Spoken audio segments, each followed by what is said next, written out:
Welcome to another episode of all is well but is it. यार आज का जो टॉपिक है ना वो थोड़ा कड़वा है, मतलब बहुत ही ज्यादा कड़वा। अगर मैं सीधे और साफ शब्दों में कहूं बिना किसी फिल्टर के, तो आज का हमारा विषय है कि क्या हम इंडियंस सच में चूतिए हैं। अरे बाप रे, मतलब शुरुआत में ही आपने सीधा बम फोड़ दिया। नहीं मतलब आप खुद सोचिए ना, देश का क्या हाल है। बेरोजगारी आसमान फाड़कर बाहर जा रही है, रुपया डॉलर के सामने ऐसे गिर रहा है जैसे किसी ने उसे धक्का दे दिया हो। करप्शन है, ब्लैक मनी है और आम इंसान महंगाई में पिस रहा है। ये सारे असली मुद्दे हैं ना। बिल्कुल, यही वो चीजें हैं जो हमारी और आपकी जिंदगी पर सीधा असर डालती हैं। हाँ, लेकिन अगर आप आज ऑफिस की कैंटीन में चले जाएं या अपना सोशल मीडिया खोल लें, तो वहाँ किस बात पर बहस हो रही है?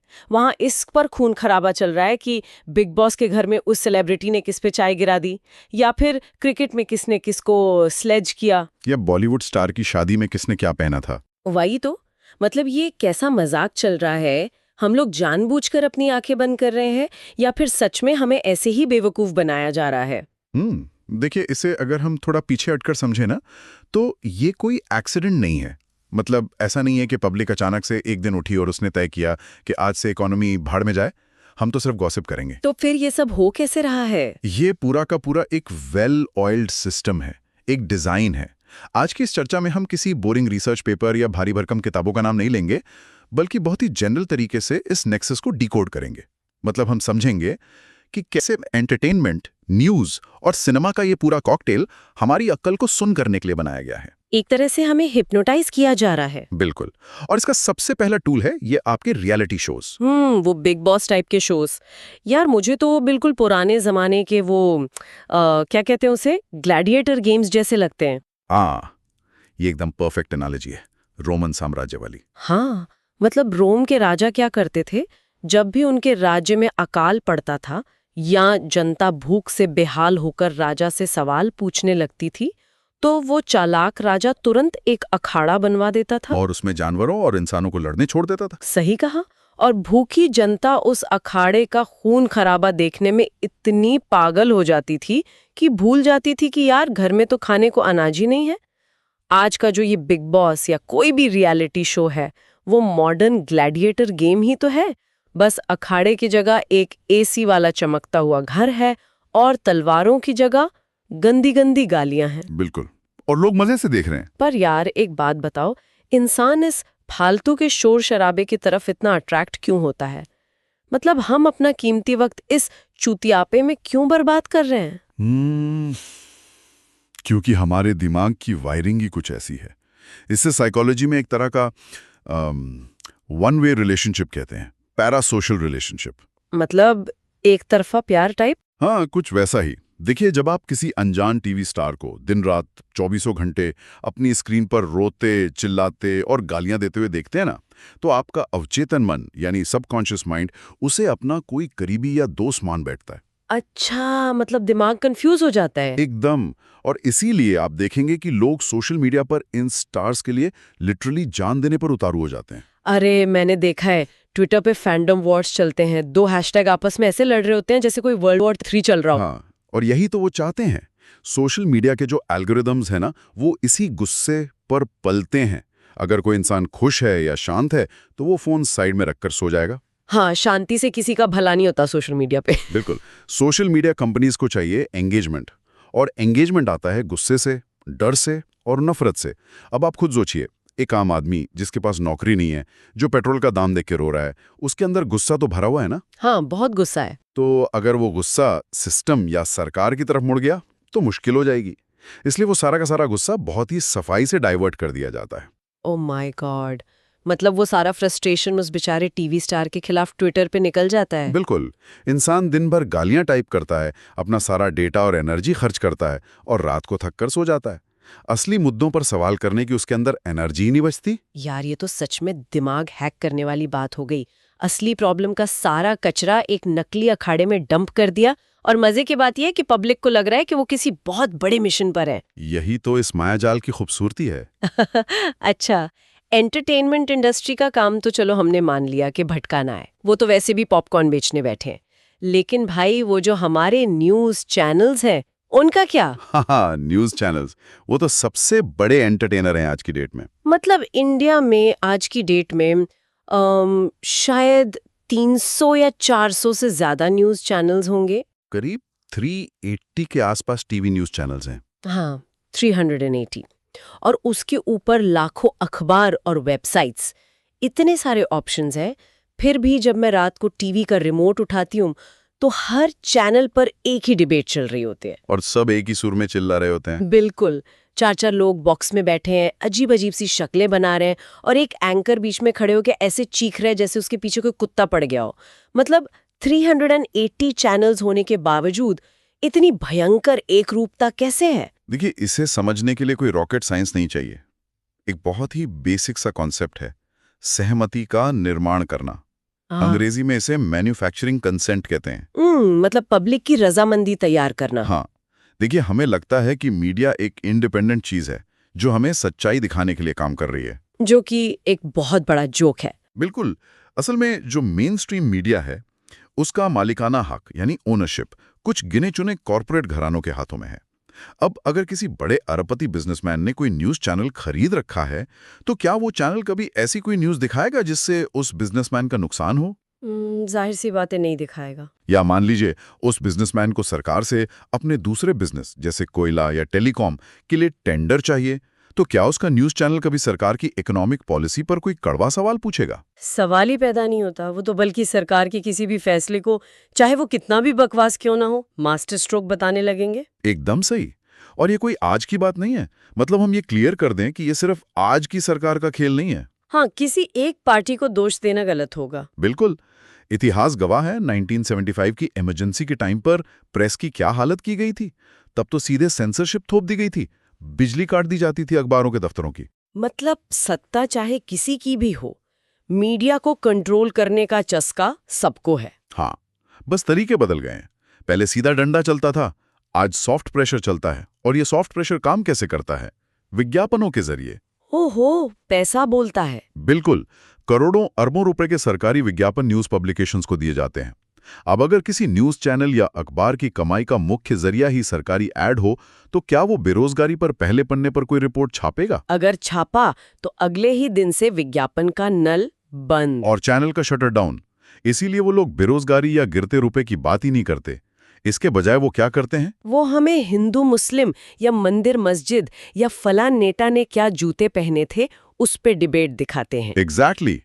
एक रिपोर्ट है जो बताती है कि इंडिया के मात्र 100 से भी कम सबसे अमीर लोगों के पास इतनी दौलत है जितनी देश के 55 करोड़ से ज्यादा गरीबों के पास कुल मिलाकर है। अरे बाप रे, 55 करोड़ लोगों की दौलत सिर्फ कुछ मुट्ठी भर लोगों के पास। हाँ, अब सोचिए, अगर मीडिया सच में हमारा और आपका होता तो क्या हर रात 9 बजे टीवी पर इस भारी असमानता पर बहस नहीं होनी चाहिए थी? बिल्कुल होनी चाहिए थी, लेकिन नहीं। उन्हें तो ये दिखाना है कि किसी पुरानी ऐतिहासिक ईंट के नीचे क्या दफन है। और यही इनका मकसद है। एक काल्पनिक दुश्मन क्रिएट कर दो, समाज को आपस में लड़ाते रहो। जब पब्लिक आपस में ही लड़ती रहेगी तो वो असली मुद्दों की तरफ देखेगी ही नहीं। यार, ये तो सच में बहुत ही डरावना है। मतलब न्यूज़ चैनल्स तो हमारी आज की सोच कंट्रोल कर ही रहे हैं, पर मुझे लगता है कि जो सिनेमा है, जो हमारा बॉलीवुड है, वो तो इससे भी 2 कदम आगे है। हाँ, सिनेमा तो सीधा आपके इमोशन से खेलता है। मुझे तो लगता था कि भाई सिनेमा मतलब 3 घंटे का टाइम पास, थिएटर जाओ, पॉपकॉर्न खाओ, थोड़ा नाच गाना देखो और घर आ जाओ। एक जमाने में शायद ऐसा ही था। लेकिन आजकल की फिल्में मुझे किसी ट्रोजन हॉर्स से कम नहीं लगती। ट्रोजन हॉर्स, वो जो ग्रीक माइथोलॉजी वाला लकड़ी का घोड़ा था। हाँ, वही। जैसे ट्रॉय के लोगों को लगा कि वो लकड़ी का घोड़ा एक तोहफा है, एक एंटरटेनमेंट है, उन्होंने खुशी खुशी उसे शहर के अंदर रख लिया। और रात में उस घोड़े के अंदर से दुश्मन सैनिक निकला है। बिल्कुल। आज की जो नई बॉलीवुड फिल्में आ रही हैं ना, वो बाहर से एकदम मस्त एंटरटेनमेंट पैकेज लगती हैं, तगड़ा बैकग्राउंड म्यूजिक, बड़े बड़े स्टार्स, लेकिन अंदर से वो एक खास तरह का पॉलिटिकल प्रोपेगेंडा भर के लाई होती हैं। और पब्लिक खुद अपनी जेब से 300-400 रुपए की टिकट खरीदकर तालियां बजाते हुए उस प्रोपेगेंडा को अपने दिमाग में घुसने दे रही है। वही तो, लोग सिनेमा हॉल जाते हैं एंटरटेन होने और बाहर निकलते हैं पूरी तरह से ब्रेन वॉश होकर। इसे आजकल के दौर में पोस्ट ट्रूथ सिनेमा कहते हैं। पोस्ट ट्रूथ मतलब सच के बाद की दुनिया। आसान भाषा में कहें तो एक ऐसा माहौल जहां फैक्ट्स यानी तथ्यों की कोई औकात नहीं रह जाती, सिर्फ जज्बात और आपके अंदर के पूर्वाग्रह यानी प्रेजुडिसेस ही सब कुछ होते हैं। मतलब अगर मुझे किसी चीज से डर लगता है तो फिल्म मेरा वो डर और बढ़ा देगी। एकदम। जब आप न्यूज़ देख रहे होते हैं तो फिर भी आपका दिमाग थोड़ा बहुत लॉजिक लगाता है, लेकिन जब आप अंधेरे सिनेमा हॉल में बैठते हैं तो आपकी सारी लॉजिकल दीवारें गिर जाती हैं। हाँ यार, वहां तो सीधा दिल पे वार होता है। और इसी का फायदा उठाकर ये फिल्में एक एंटी अदर नैरेटिव सेट करती हैं। एंटी अदर मतलब किसी को पराया बना देना। हाँ, जानबूझकर किसी एक समुदाय को या किसी हिस्टोरिकल कैरेक्टर को एक बहुत ही खूंखार विलन बना दिया जाता है। स्क्रीन पर एक ऐसा डरावना राक्षस खड़ा कर देते हैं कि जो मेजॉरिटी ऑडियंस है वो डर और गुस्से से कांपने लगती है। और फिर वो सब आपस में एकदम यूनाइट फील करते हैं, है ना? बिल्कुल। जब पब्लिक का सारा फोकस उस पर्दे वाले विलन से नफरत करने पर शिफ्ट हो जाता है तो वो ये भूल जाते हैं कि यार इंटरवल में समोसा खरीदने के पैसे नहीं है जेब में। हाँ, कसम से। और फिर मजे की बात देखिए, जो फिल्में इस तरह का गुस्सा और नफरत बेचती हैं उन्हें हमारे नेता लोग बाकायदा प्रमोट करते हैं। अरे कई राज्यों में तो उन फिल्मों को टैक्स फ्री तक कर दिया जाता है। हाँ, ताकि ज्यादा से ज्यादा लोग जाएं और उस ट्रोजन हॉर्स को अपने दिमाग में बैठा लें। और दूसरी तरफ अगर कोई ऐसी फिल्म आ जाए जो सिस्टम पर सवाल उठा दे या थोड़ा अलग नजरिया पेश करे तो भाई साहब उस पे तो बैन लगाने की मांग उठने लगती है। थिएटर्स के बाहर तोड़फोड़ शुरू हो जाती है। यही तो नेक्सस है। एंटरटेनमेंट ने आपको सुन किया, न्यूज ने आपको गुस्सा दिलाया और सिनेमा ने आपके उस गुस्से को एक परमानेंट विलन दे दिया। यार, इन सब बातों को सुन के तो मेरे दिमाग की दही हो गई है। मतलब अगर हम लॉजिकली सोचें तो जनता को दिन रात राष्ट्रवाद का, धर्म का और राजनीति का इतना भारी ओवरडोज दिया जा रहा है। 24/7 चल रहा है ये डोज। तो कायदे से तो पब्लिक को बहुत ज्यादा पॉलिटिकली एक्टिव हो जाना चाहिए था ना। मतलब लोगों को तो सड़कों पर उतरकर करप्शन के खिलाफ लड़ना चाहिए, वोटिंग के दिन सबसे पहले लाइन में खड़ा होना चाहिए। लेकिन असल में क्या हो रहा है? असल में तो लोग पॉलिटिक्स के नाम से ही भाग रहे हैं। मतलब मैं अपने आसपास देखती हूँ, लोग कहते हैं अरे यार छोड़ो ये सब नेता चोर हैं। ऐसा क्यों? और यही आकर इस पूरे खेल का असली मकसद कामयाब होता है। इसे हम राजनीतिक उदासीनता कह सकते हैं। मतलब पॉलिटिक्स से एकदम कट जाना। हाँ, और ये कोई बाय प्रोडक्ट नहीं है, ये इस पूरे शोरगुल का अल्टीमेट गोल है। अच्छा, मतलब वो चाहते यही है कि हम पॉलिटिक्स से दूर भागे। बिल्कुल। देखिए, जब कोई आम इंसान दिन रात इस चीख पुकार, इस ड्रामे और प्रोपेगेंडा से घिरा रहता है ना, तो उसे एक तरह का मेंटल बर्नआउट हो जाता है। मतलब दिमाग थक जाता है। हाँ, इंसान फ्रस्ट्रेट हो जाता है।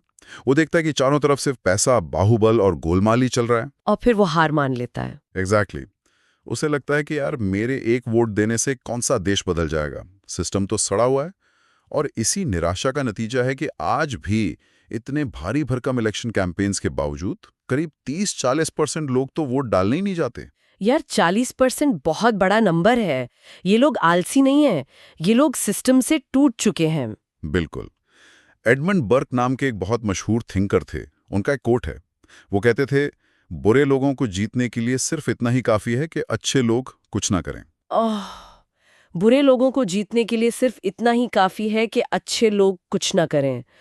ये तो सीधा दिल पर लगा यार। और ये जो पूरा का पूरा इकोसिस्टम है, चाहे वो बिग बॉस हो, चीखने वाले न्यूज एंकर हों या प्रोपेगेंडा फिल्में हों, ये सब मिलकर यही तो कर रहे हैं। वो अच्छे लोगों को चुप करा रहे हैं। वो चाहते हैं कि आप और हम बस घर बैठें, सोशल मीडिया पर अपनी भड़ास निकालें और सो जाएं, ताकि जो असली पावर में बैठे हैं वो बिना किसी रोक टोक के अपना काम करते रहें। बाप रे, इस पूरी बातचीत ने तो मेरे रोंगटे खड़े कर दिए।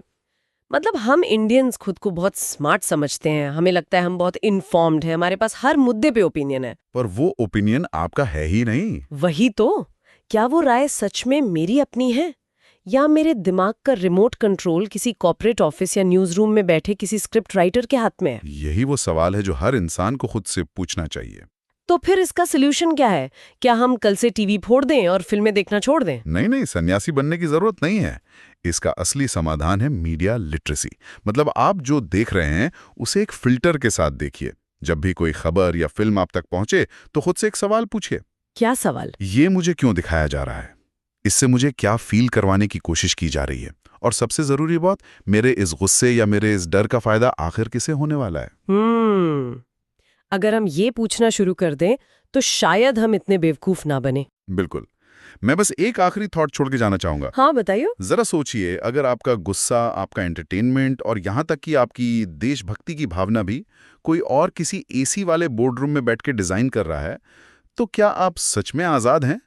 या हम सब बस एक ऐसी स्क्रिप्ट का हिस्सा बन गए हैं जिसके लिए हमने कभी ऑडिशन ही नहीं दिया था? सच में ये तो रातों की नींद उड़ा देने वाला सवाल है। We'll keep coming back to these uncomfortable, necessary conversations, peeling back the noise one layer at a time. Till then, keep listening and maybe keep questioning a little more. All is well, but is it?